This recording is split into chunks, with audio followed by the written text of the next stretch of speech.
The International Conference on the Baghdadi Jews in India, which was held at the Babylonian Jewry Heritage Center, was the first of its kind in the world. It was dedicated to the memory of General Jack Jacob, a Baghdadi Jew war hero in the Indian Army who died at the beginning of this year. Welcome to the Symposium on the Baghdadi Jews in memory of General Jack Jacob. This event is very important to the center. It's part of the goal of expanding the research on the Baghdadi Jews in India and the Far East, and it's also a stepping stone to expanding the exhibition about the Baghdadi Jews in the diaspora. The conference provided a unique encounter with the bygone thriving culture of Judaic India. This fascinating past was portrayed through its distinct music, legendary characters, interesting stories, and research. The conference was led by the Research Institute of the Center, headed by Dr. Tzvi Yehuda, together with the General Manager of the Center, Mrs. Ronit Azuri, and the Research Assistant, Ms. Limor Katan. It was amazing. I loved the program today. I've been always exposed to the heritage, and today was just, I would say, an appetizer. I'm waiting for the feast because I hope you have a lot of programs like this, because the lectures, it was an enrichment for me which I was craving for. This symposium was very, very interesting, especially the lecture of Shaul Sapir and Sarah Menashe, who gave us all the music that was in Baghdad. It was wonderful.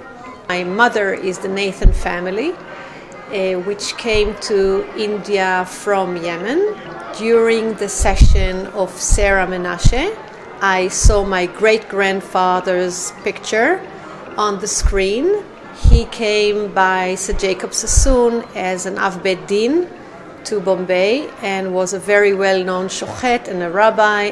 India is very dear to me personally, but also this idea of a symposium to highlight the contribution of the Jews, and especially Baghdadi Jews, to India has to be captured now, because in 10, 20 years' time, there won't be eyewitnesses. Today is a chag for me to hear it so well, so articulated by so many people.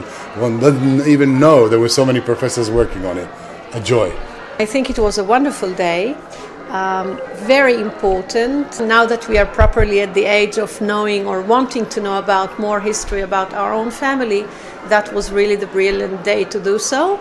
It really closed everything for us today. Our ancient rich community was destroyed and scattered around the world because of persecution. This day really gather us from all the world. We feel once again together like the time of Avotenu, and this is our house, this is our home, the home of all the Iraqi Jews.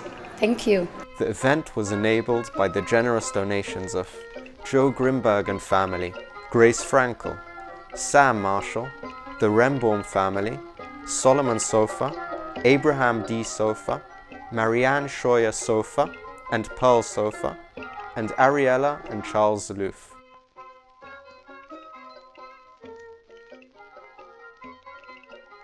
The event was commenced by Mrs. Ronit Azuri, who talked about the uniqueness and importance of the center as a home for Baghdadi Jews from all over the world. Before we continue, I'd like to tell you a little bit about the importance of the center. Some of you may not be aware, but this is the only institution of its kind in the world. It's the only place you can come and learn and commemorate the heritage of Babylonian and modern Iraq Jewry. As the general manager of the center and also the daughter of Iraqi-born parents, I'm very proud to be part of the mission of preserving our heritage and passing it on to the future generations. Our center constitutes a source of information for academics, for students, for writers and artists, and anyone who wishes to know about the heritage. We are a home to the Iraqi communities all over the world, and also it is a destination for visitors from all communities, different communities and cultures and faiths. We engage in research and commemorate the community through museum exhibitions, which reconstruct life in Iraqi's Jewish neighborhoods. Our most important activities is really cooperating with the Department of Education and the local community to expose this unique heritage to children as part of the entire story of the Jewish story. This event is very important to the center.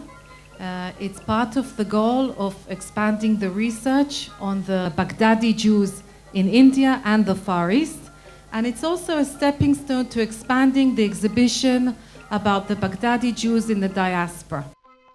Professor Shalva Wale, the organizer of the conference and a member of the Academic Council of the Babylonian Jewry Heritage Center, spoke about the Baghdadi Jewish communities in Bombay, Calcutta and Pune, and their great contribution to India. It is my privilege and delight to greet you at the opening of this first international symposium on Baghdadi Jews in India. Who knows, maybe there'll be another one. At best, the Baghdadis in India were 100 or 150 years, but they left behind a legacy which still dominates three major cities today, Mumbai, Pune and Kolkata. There is nobody in India who has not heard of the Gateway to India, financed in large part by the Sassoon. Many in Bombay know the Sassoon Docks, the Sassoon Library, the clock tower at Victoria Gardens in Baikala, the statue of the Prince Consort with a Hebrew translation at its base, the Sassoon cotton and jute mills, and so on and so on. Following her introduction, the guest of honor, Ambassador of India, His Excellency Mr. Pavan Kapoor, spoke. I think it's a fact that the Baghdadi Jews have contributed immensely to the heritage of Bombay and Calcutta and Pune. The symposium and its participants good tidings, and look forward to learning more about the Baghdadi Jews from the deliberations of this conference. Last to bless was Professor Shmuel More, the chairman of the Academic Council of the Center, who thanked the conference organizers for their initiative to hold the conference. Our thanks are due to those who sponsored this symposium and to all who helped in organizing and joining this important international symposium. Wishing you enjoyable and pleasant time during your stay in Israel. Many specialist researchers came especially from around the world to lecture about the great heritage and the impressive achievements of the Baghdadi Jews in India. First to speak was Dr. Yael Silliman from Kolkata, who has taken up the project of creating a digital archive of the Baghdadi Jews before the collective memory of the community disappears, given its dwindling numbers. When I came home to Calcutta 7 years ago, after spending 30 years in the United States, I found myself constantly taking people to our synagogues. And people said, what a wonderful synagogue, and I would tell them about our community whose memory is fast fading, especially among younger people, as we have less than 20 people left in Calcutta, most of them very old. And I thought to myself, well, I'm getting old too. I'm 61 almost. And soon, who's going to take them around? And when they come to the synagogue, they'll see one of the most magnificent synagogues, probably the largest in Asia, but they won't know who we are and what did we contribute. So I said, I'll do what I can do. I like art. And I said, let me try and do a set of beautiful posters, maybe 30 posters to tell the story of our community to anybody who walks into the synagogue. And that was a start. And just by happenstance, there was a woman who happened to come to India, a professor of the digital humanities, which is something I knew very little about, who talked with my mother because I was out of the country. And she said, why will she do a poster exhibition? Why doesn't she do a digital archive? I was like, what's that? So she said, this way it can be open to people all over the world. They can click in your archive and see it. And what I next started to do is to document. We can document what's in Calcutta, but it's very little. We have the synagogues, we have the schools, we have several old people, but we don't have objects. Really things for people to see. We don't have photographs, we don't have any memories that actually reside in Calcutta today. For the next 3 years, I got mail from all over the world, people in their 90s, like Shalva said, very enterprising old women, men who just sent me their memories, their photos, their documents, everything that they had. And I got a lot of stuff. The archive is 700 gigabytes of information, okay? It's been actually featured in Time magazine, in New York Times and everything, so I encourage you to take a look at the archive because it really is the story of our community. So that will just tell you about how it happened, but I want to tell you about what I learned about this archive. I knew Jewish people growing up. I left Calcutta when I was 17, but I never knew how much our community did. When I was researching my first book, I realized that there were any greats in our community. When I started doing the archive, I tried to look at the people who we don't know much about, especially after the 70s. Very little is written about our community. I tried to document people many of you have not heard of. What I'm going to do today, because the archive is very large, is going to give you a few surprises of people and events that happened in Calcutta in the Baghdadi Jewish community or because of the Baghdadi Jewish community. So on that, I have 20 exhibits on the archive. There's music, there's chants, there's recipes, there's wedding photos, there's lots of stuff out there, but there's also a film gallery. And what I was able to do with the few people left was make films of people in their 90s talking about what Calcutta was like. Two of the people on the archive are no longer, so this was a very timely project, and I knew if I didn't do it soon, even what was left would be no longer. During the day, 3 sessions were held. The first session was devoted to the Baghdadi Jewish history during the Raj and beyond. Dr. Shaul Sapir from Israel addressed the Jewish community's contribution to the city of Bombay and presented its many enterprises in the fields of industry, trade, religion, education, and culture. It took about 9 years to write this book because this is not my major line at Hebrew University. I teach historical geography of Yerushalayim, of Eretz Israel, the modern era. And I decided that I have to write this book because I was born in Bombay, and at the age of 9, I left Bombay and came to Israel as a young kid. My parents came later. That is the synagogue, Magen David Synagogue, built in 1861, between 1857 and 1861. Magen David Synagogue, as it used to be, 142 years, in the yellow color. And then in about 2003, 2004, they changed the color into blue. And I think so that it's a pity that this was done. I spoke with Solomon Sofer at the time and he said, what really made you decide to change the color? He said, I like the color blue. You have to know something very important, that if an architect decides to build a structure and to use a color, there's a purpose behind it. And that is why Magen David was yellow, Knesset Eliyahu in Fort was blue, Una was red. I wish that one day it will return back to its original color, that it was 143 years. This is the interior of the synagogue. And this is the interior of the synagogue. It's fascinating. It was also yellow at the time.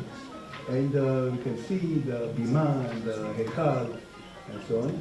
Here is the celebration, one of the celebrations. Today it is used for weddings and bar mitzvot.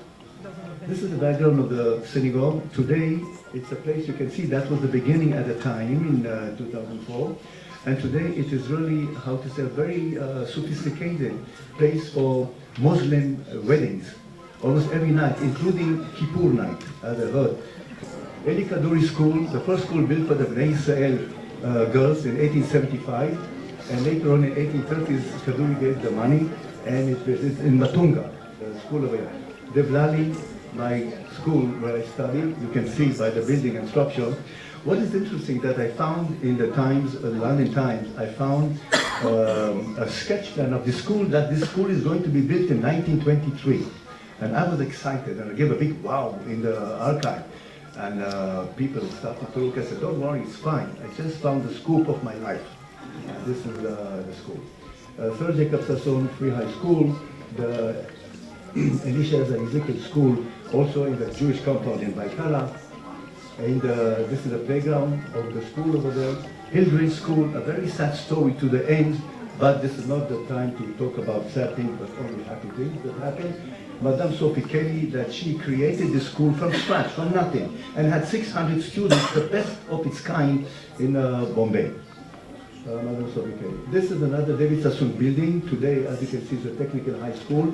It's a fascinating structure, building inside, enormous, can hold about 1,000 students inside. Here's the plaque that mentioned David Sassoon Library. Any word that they will add will be more than what's supposed to say. Elphinstone College in the Gothic style, both of them in the Gothic style. That was very familiar in the structures of Bombay in the 19th century. One of the best of its kind in the whole entire world. Even in London, some of these structures you're not going to find.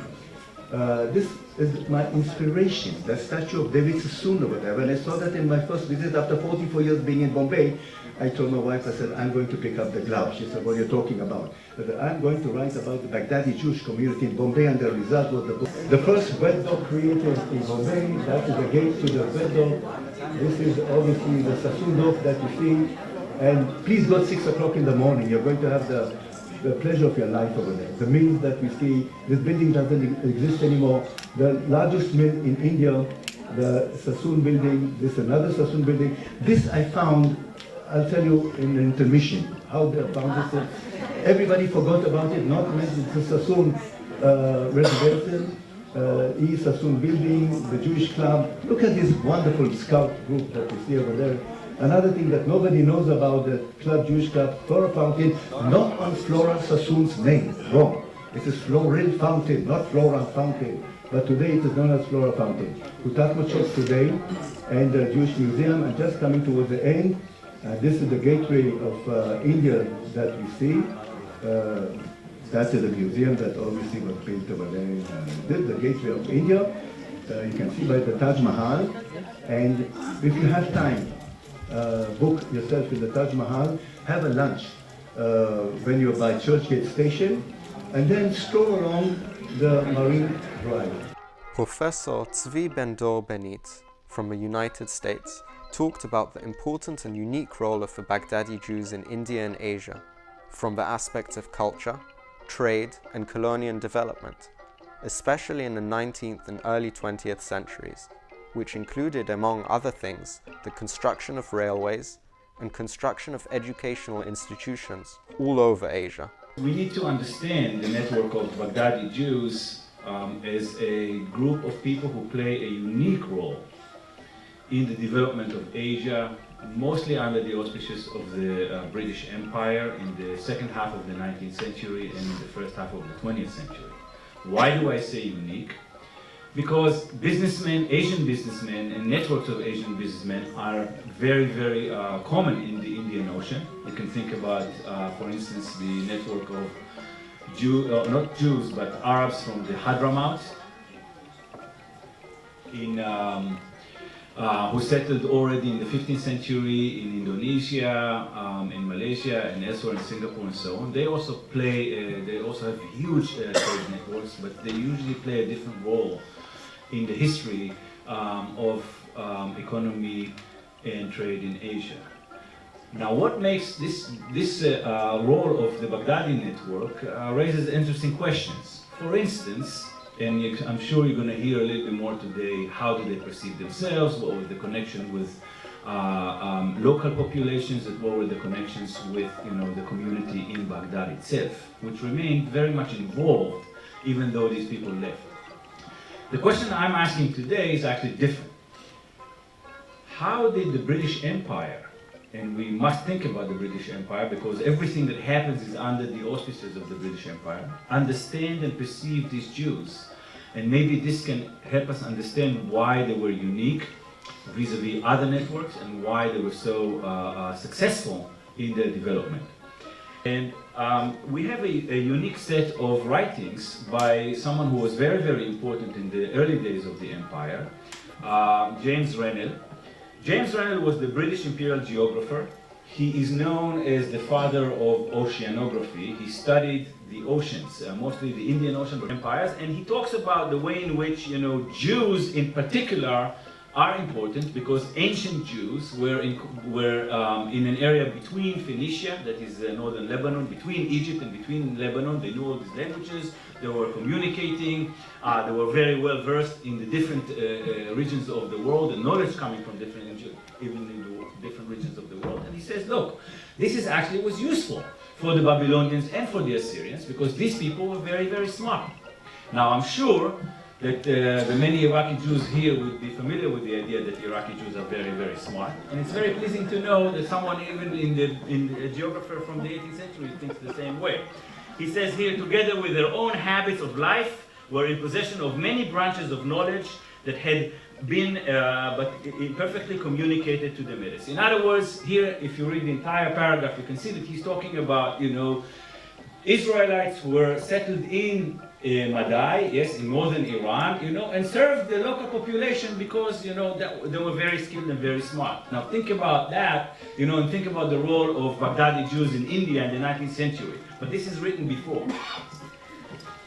Then he talks about more about Lebanon, about Babylon, and he says, and I read, it appears then that Nebuchadnezzar carried away the principal inhabitants, the warriors, the artisans of every kind, and these classes, only leaving behind the husbandmen, the laborers, and the poorer classes. In other words, he's talking here about something that is described in the Bible, where Nebuchadnezzar comes to Jerusalem and takes all the skilled people and the artisans and exiles them to Babylon, where they settle. Okay, and he says, it cannot be. He goes on and on and on, and he says here he talks about. I'm sure you can read this. I'm going to just be very, very telegraphic. He talks about merchants, men of science. In other words, people who can understand science and technology. Men of letters. In other words, scribes, writers, and then of course artisans, silversmiths, blacksmiths, etc., etc., etc. All of these people, yes, are now carried into captivity, yes, but they are employed by the high command of the empire. Okay? In other words, what we have here is a very, very interesting way in which, someone who is in charge of developing an empire is talking about how to use captives, yes, Jewish captives, and specifically Babylonian Jewish captives, in the service of empire, relying on biblical myth, yes, as it is written in the Bible. Professor Joan Rowland from the United States spoke about the favorable relationship with the British, which provided to national minorities, such as the Baghdadi Jews in India, a true opportunity to build their identity, ethnicity, and marginality. I'm talking about the relations with the British and the attitudes toward Indian nationalism of Baghdadis in India, because they really provide an unusual opportunity to examine issues of identity, ethnicity, and marginality. The identity of the Baghdadis in India was to be shaped by British attitudes, Indian nationalism, and to some extent by the existence of indigenous Jewish communities, especially the Bnei Israel, who I'm going to use their own pronunciation, the Ben Israel. By the 1830s, by the time of the arrival of David Sassoon, there were approximately 20 to 30 so-called Arab Jews out of a total Bombay Jewish population of over 2,200. Most of the rest were Bnei Israel, who welcomed the Baghdadis when they first arrived to attend their services and to bury their dead in the Bnei Israel cemetery.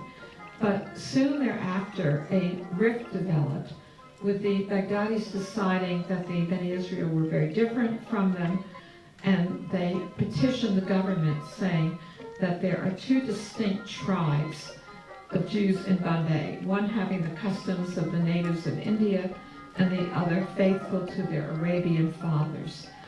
Both groups, they claimed, wanted a partition in the cemetery wall to divide the burial group, and the government did not grant the request. And I think this is the first example of the attitude of the British, that they would not distinguish between the two groups. By the 1870s, as the Baghdadis became more prosperous and better known, they were fair complexioned, of course, and they were eager to be considered by the British as Europeans and to assimilate politically, legally, and to a lesser extent socially to the British. At least began to shed their Arabic culture, and they became anglicized. The Sassoons moved to England between 1865 and 1870, where they were eventually accepted into British society. In their attempt to identify with the Europeans in India, it became necessary for the Baghdadis to show that although they were Jewish, they were not connected with any indigenous community. They felt that Beni Israel made it difficult for them to be assimilated with whites, and they wanted a distinction to be drawn between them and their native co-religionists. And this was a pattern that was to develop here. The cleavage in India may have grown in the third quarter of the 19th century because of the mutiny. And here you get the idea of keeping Indians in their place. The real racial antagonism between British and Indians developed as the Indians demanded more equal treatment, insisted on admission to the higher services, and organized political parties or political action. The racial arrogance of the British began to show itself openly. British and Europeans were at the top of the social hierarchy. Native Indians were at the bottom, and in the middle were Parsis, Anglo-Indians, and Jews. Since Dr. Massi Meir could not participate in the conference, Professor Shalva Wale read her lecture.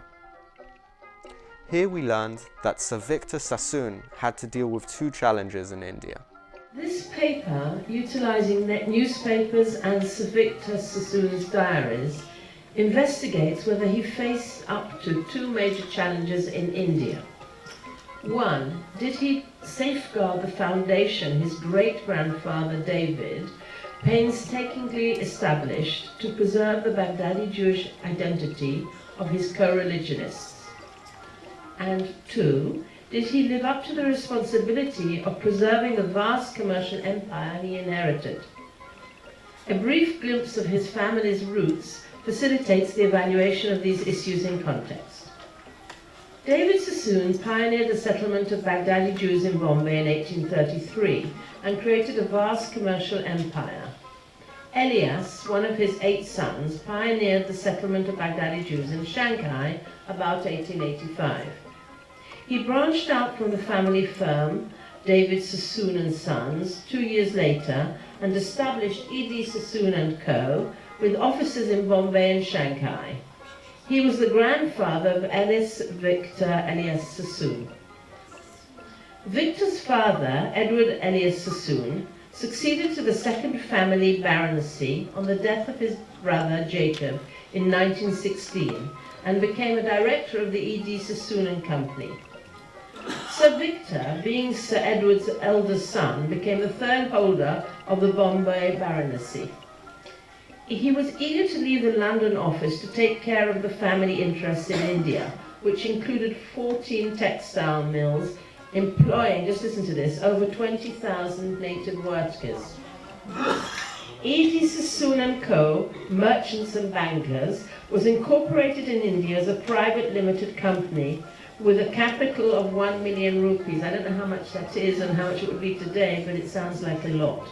Sir Victor was chairman and chose Bombay as his headquarters. He served for several years as a member of the Royal Commission on Labour and of the Bombay Legislative Assembly, representing the Bombay Mill Owners Association. He flamboyantly entered the chamber in a grey top hat, morning coat, with a carnation in his lapel. His large yellow car sported the number plate EVE1, his initials. The growth of Indian nationalism convinced Sir Victor that there was little scope for foreign entrepreneurs in India. He caused a storm in the financial world when he announced his intention to make China the main center of the firm's activities, because increasing taxation and higher production costs made it impossible to compete with Indian firms with smaller overhead charges. In his words, there was a general feeling in India which is against the foreigner developing the country, which they called exploiting. Whereas in China, realizing as they did the necessity for foreign finance, they were only too glad to have the foreigner working with Chinese interests.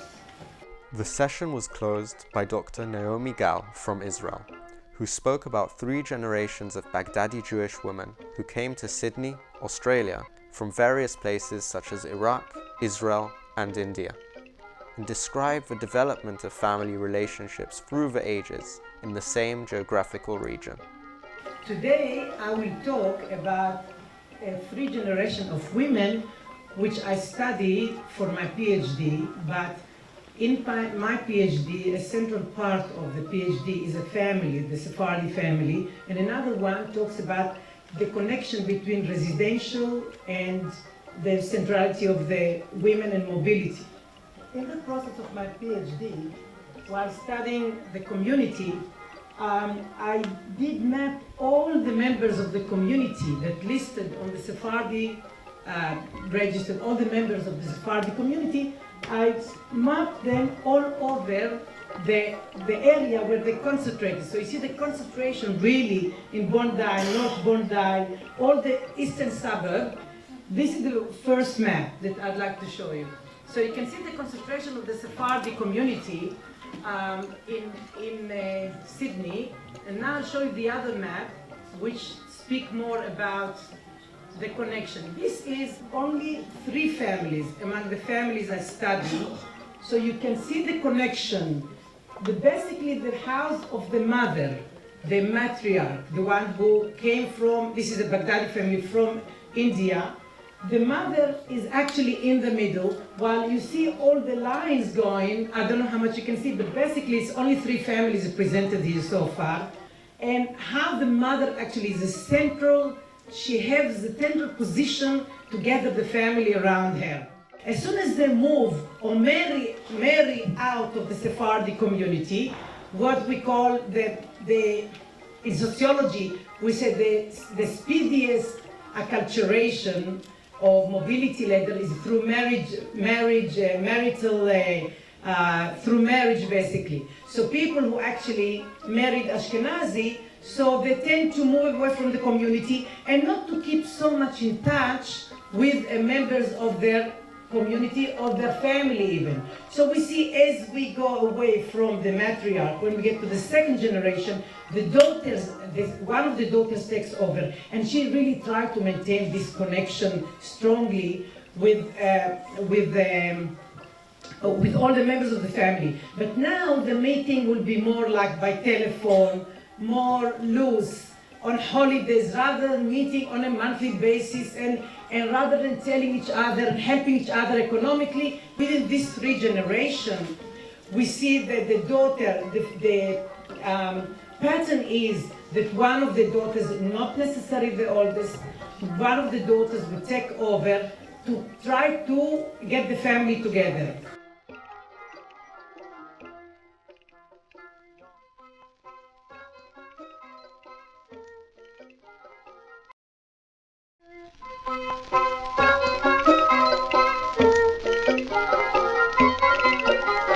The 2nd session, which focused on the religio-cultural life in India and dealt with the architecture, art, literature and musical fields, was opened by Dr. Sarah Manasseh from London, who excited the audience with old and new Bombay Baghdadian Jewish soundscapes. I hope to speak about the soundscapes, but I think it's just going to be about music in the Bombay Baghdadian Jewish tradition. So the driving force behind this community, the Bombay Jews from Baghdad, was their adherence to the Minhag Babli, the Babylonian Jewish religious tradition. This included a love of its religious music, in the synagogue the chants from the Torah, and also hymns, which are known as shpahoth, which we sang and still sing for Sabbaths, festivals and life cycle events, both in synagogue and at home. We have evidence of this love of religious poetry in Bombay from writings from the early 19th century, and again in the 20th century. I know you've seen this picture before, when Flora Sassoon, the daughter-in-law and also the great-granddaughter of David Sassoon, moved from Bombay to London. When her singing of shpahoth, of religious song, was recorded by the eminent musicologist Abraham Tzvi Edelson and was published as part of his thesaurus of Oriental Hebrew melodies, and here it was the songs of the Babylonian Jews. So these are the songs that he recorded of and transcribed into music notation of Flora Sassoon singing. And they're really the same tunes that we sing today. For example, 190. The second one is a song for Purim, Simeni. And this is how apparently she sang it. Simeni rosh ala kol aybai usameheni ki me mordechai ben yair el hanun wehoneni, etc. I won't go on because we only have 15 minutes. Okay. Thank you. So the chants from the Bibles were also, from the Bible and the Torah was also very strongly appreciated. And this is a Megillah for Purim, handwritten by one of the Chachamim in Bombay, the Chacham Abraham Moses Tahan. Abu Moshe also continued the tradition of the Abu Shvahoth from Baghdad. So he sang and he played the drum at life cycle ceremonies like the Abduliyas and the Brit Milah. And he sang songs in Judeo-Arabic like Hello, hello, Listofer, hello, hello, Listofer. Maybe people remember that song, I hope you do. I think in Camp Habonim Camp, which I'll come to later, we had a different version of it. And he also sang songs in Hebrew like Yehi Shalom Me'elenu, and that was the most important song for the Brit Milah.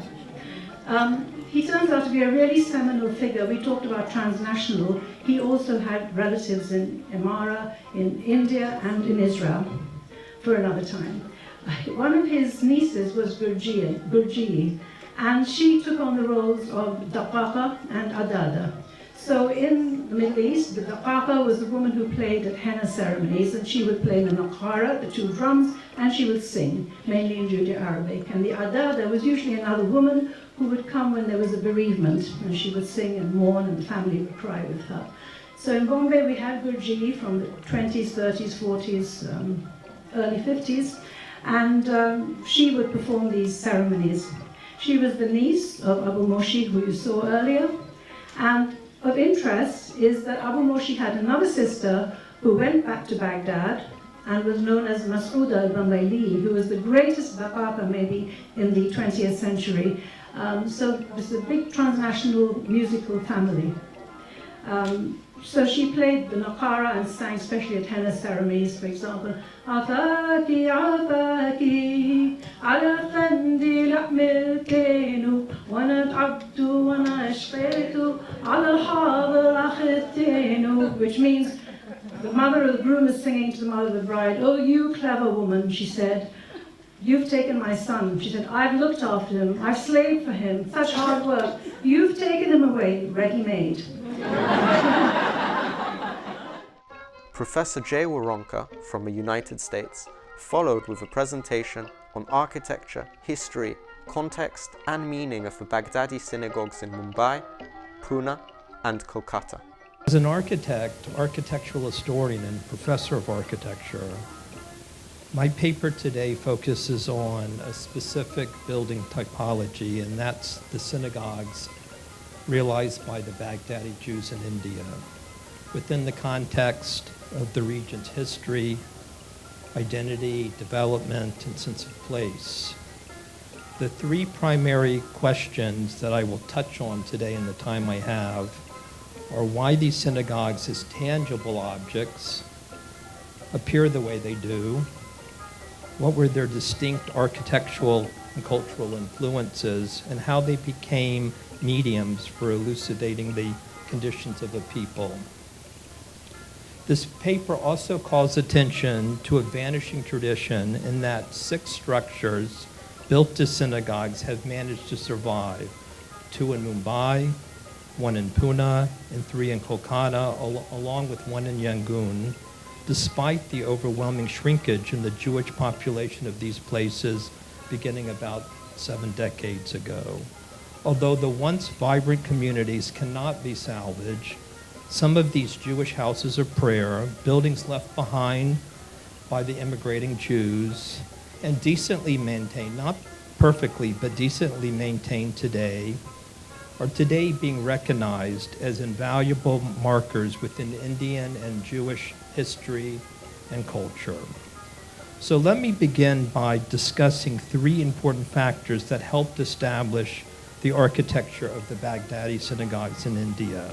Factor number one, synagogues have rarely, if ever, conformed to stylistic rules anywhere in the world, or as a building type, been resolved in unique or recognizable terms. Why specific design rules or parameters have never been established is due in part that Judaism has never had a central authority, governing body, or dedicated text to direct precise construction, organizational, and aesthetic policies, and that Jews for ages have been a particularly dispersed and consistently small group living among more dominant communities who were affected by many traditions and influences. As Jews dispersed, and once they began building synagogues, a lack of specific design and construction traditions or dogma resulted in a huge assortment of results. Select design inspirations and guidelines, some vague and others more directed, were nevertheless established over time, such as the placement of the ark oriented towards Jerusalem as an example. Yet synagogues have always been a particularly inexact building genre.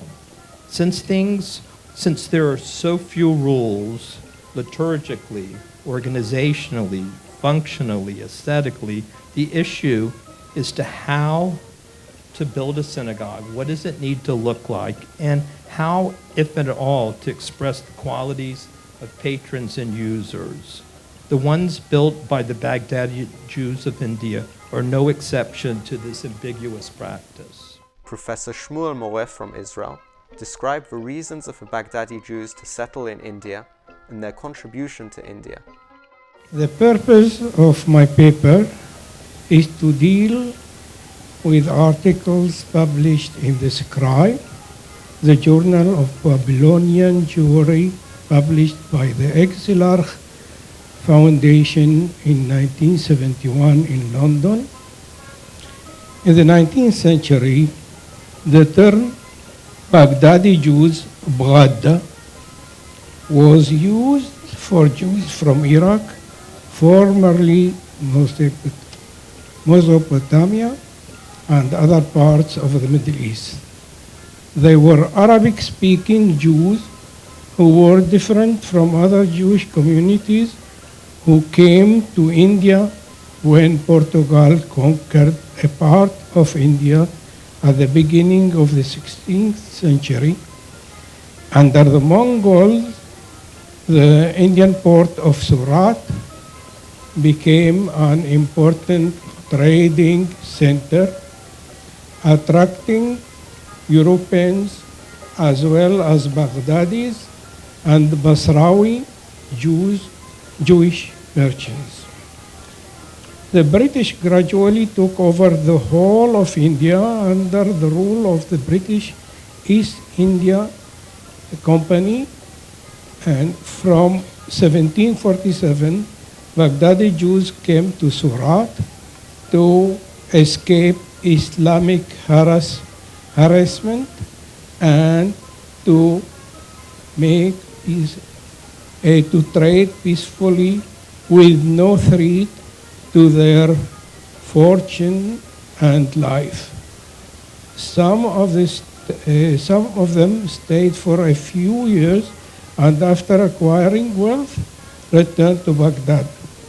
The first place in India in which Jewish immigrants from Mesopotamia and Syria settled was Surat, the important commercial center and prosperous port of India. The first step taken in their settlement was trade, building synagogues, religious schools, and purchasing graveyards for their communal purposes. The wealthy merchants among them were accompanied by Hachamim and Shohatim and Hazanim. The Jewish community began moving from Surat to Bombay and Calcutta, and also established a new community in Pune. The question now arises. The question now arising is why Eastern Jews chose to settle in India. In my opinion, as an Orientalist, it is because in Islamic world, the Sharia, Islamic law, dominates the state and people in their daily life. Non-Muslims have to live as second-class citizens, them is subject to rigid Islamic laws, paying jizya, poll tax, and bribing influential Muslim personalities for protection. So the Jewish minority was left alone to deal with the tyranny of rulers and common Muslims who are personally authorized by the Quran to protect and defend, even by force, the rules of the Sharia.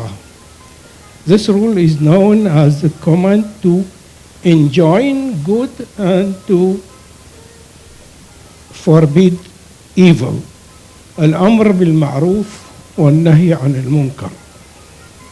Thus, permitting the mob to lynch any non-Muslim accused of insulting Islam and the Prophet without trial. The chilling accusation which every Jew was afraid even before we left is Yehudi kafar ad-dini. This Jew cursed my religion.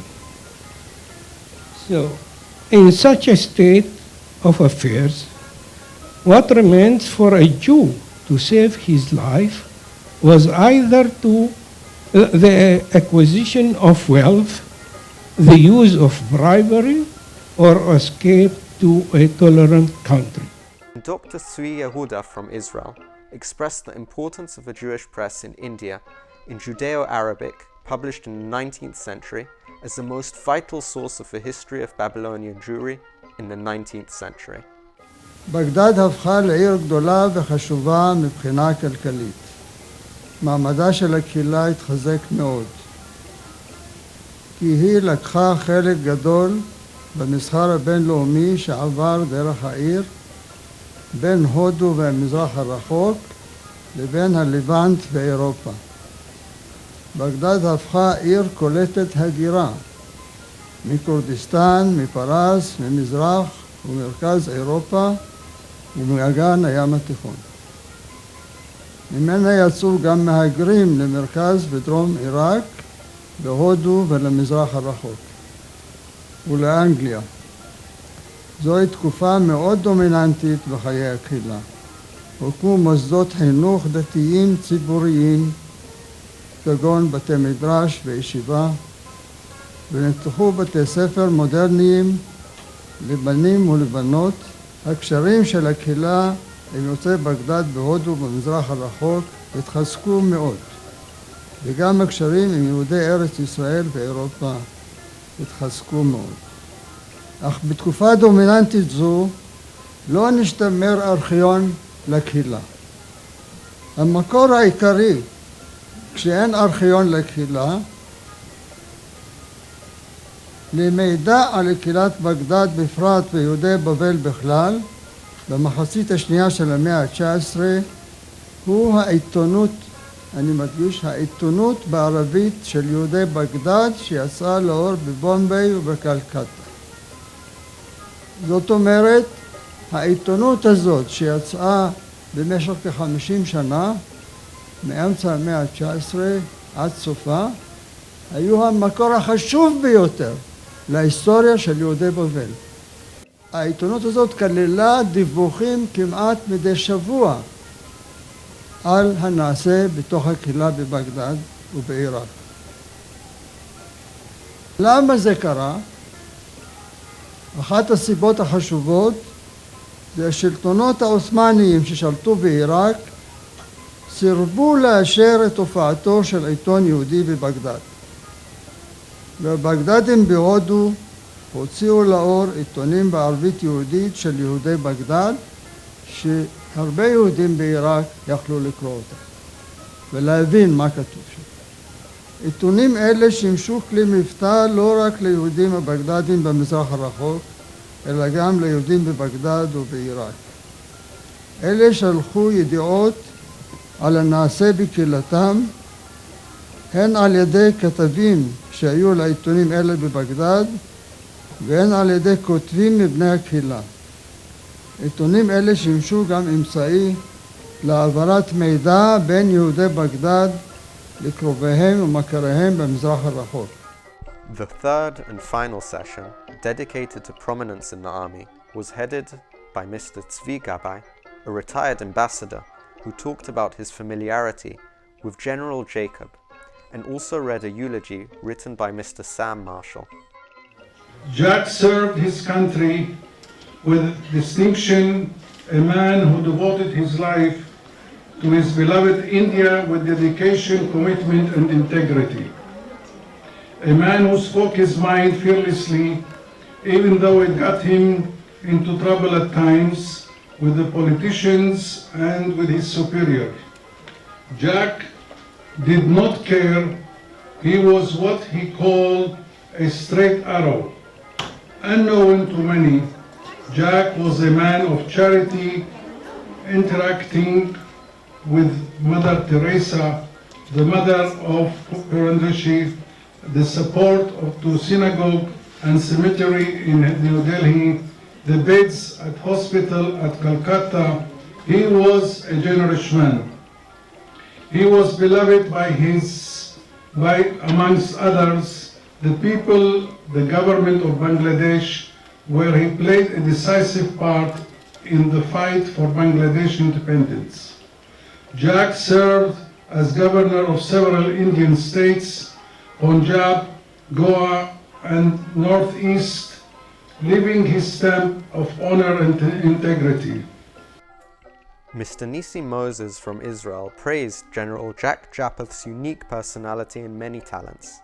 His lecture had a surprising end, when General Japheth himself, born in 1916, sang 2 songs, accompanied by the crowd. Ladies and gentlemen, I have the honor today to present a centenarian, Jack Japheth. He has hit 100 with a fantastic sixer. And I tell to Jack, hey Jack, the grand finale requires another double 6. Jack is a unique person, but his family is still more unique. His father was a photographer, he had a studio, and he brought up 3 children who each one of them distinguished themselves in their own right. Morris Japheth was a journalist. You can see that in the picture here, and that's to show you Jack in London. Now, this is Jack in his life. A commander, person of human interest, a human being. But, you know, he looks to be an army man. But he's more than that. This man is a choir master, he's a singer, he's an actor. Boy, he's got multifaceted characters, it's unbelievable. And he's been good at all of them.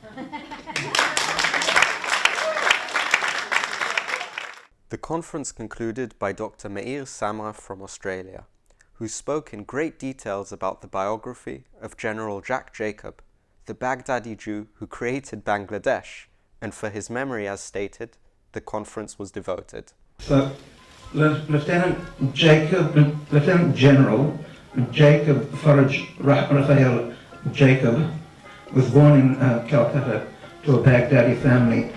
The sources that I've looked at have him born in either 1923 or 1924. I'm not sure which is right. His family apparently arrived in India in the 18th century, and he died this year on the 13th of January at the age of 92, I believe. And tributes from across the world came for him, and we've heard a very touching tribute today that was given by Sam Marshall. He has been recognized for his brilliant strategies in warfare, and especially in the war that led to the formation of Bangladesh, and his integrity as a governor of Goa and Punjab, and indeed his integrity throughout his military career is something that is legion. True to his origins, he told a reporter a couple of years ago that his favorite foods were dal chawal, rice and lentils, hameen, which is otherwise known as tbit by Iraqi Jews, and beetroot kafta, which is kebabamia in Baghdadi usage. In the latter years, he was president of the Judah Haim synagogue in Delhi. Whilst he was a proud Jew, he wasn't particularly religious, but he was very fond of Israel, and his uniform, as we've already heard, is on display at the Military Museum in Latrun.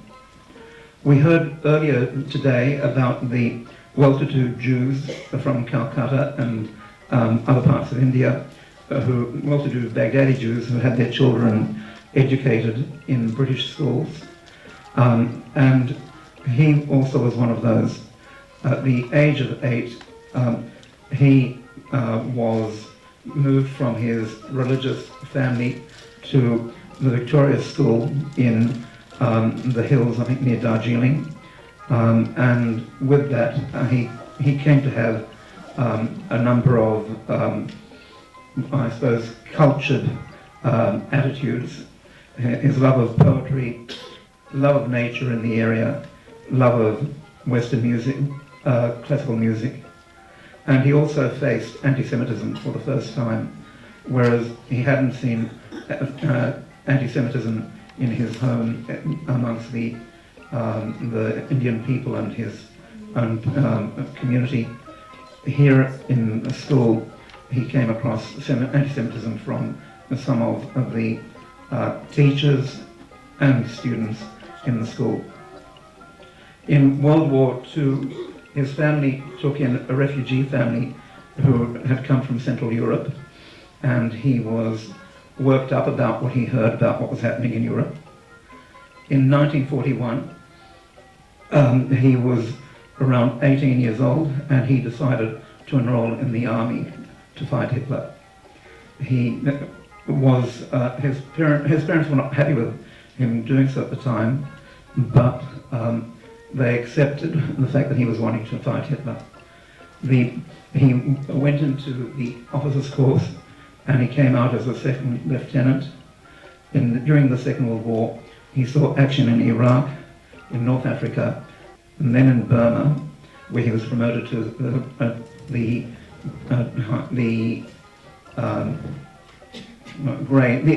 grade of major. Sorry, I can't think of the time. And after the war, he was in the Dutch East Indies, which was a posting that he didn't like. He and his battalion were required to try to win back what is now Indonesia for the Dutch, and his soldiers at the time were mainly Muslim, and they also found that an unpleasant thing to be doing, try to give the country back to European power from the local, mainly Muslim community. He tells in his book a lesson that he learnt on treating people, especially troops, when he was a lieutenant. He had underneath him Viceroy commissioned officer, Ghulam Muhammad, and he wasn't happy with the way that Ghulam Muhammad had done his job. He scolded him in front of his men, and Ghulam complained that his izzat, his honor, had been compromised. General Jack Jacobs' commander, Major Dick Peters, asked him, "Jacko, how old are you?" And he said, "Age 19. And the Major then said to him, "Ghulam Muhammad has served the army for 24 years, many more years than your age." And from that, General Jack Jacob, as he was to be, came to acknowledge, to understand that it isn't appropriate to be putting down somebody in front of others, in front of the troops. In conclusion, we see a great importance in executing the conference, which was a fertile ground for raising awareness of the enormous contribution and the importance of the Baghdadi Jews in India, and for gathering many warm memories from a glamorous and beautiful period. The conference also helped to foster partnerships towards a planned exhibition at the center about the Baghdadi Jews in the diaspora. We all expect that it opened a new tradition of cooperation and future conferences to come. Please note that you can hear the full lectures and receive information on the Babylonian Jewry Heritage Center website.